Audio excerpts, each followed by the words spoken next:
Na kwingineko, wafanyabiashara zaidi ya 50 katika soko la Toi lililoko eneo la Woodley hapa Nairobi wanakadiria hasara kubwa baada ya moto kuzuka mapema leo na kuteketeza biashara kadhaa. Moto huo unaodaiwa kusababishwa na hitilafu ya umeme ulienea kwa haraka katika soko hilo na kuteketeza bidhaa zenye thamani ya mamilioni ya pesa. Wafanyabiashara walioathirika wametoa wito kwa serikali na wasamaria wema kuwasaidia kurejesha biashara zao. Asubuhi nimepigiwa simu ya kwamba kuna moto Toi.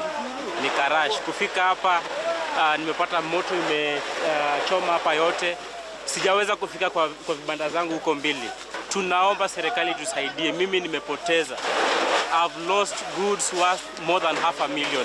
Hii biashara yangu imeungua na nilikuwa nimechukua loan ya 20,000.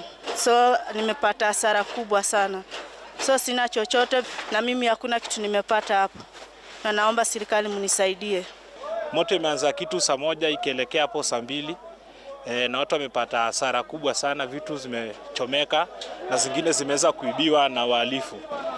Zimamoto pia imechukua masaa kabla kufika. Inafaa wakuwe wana respond haraka juu walipigiwa simu mapema sana.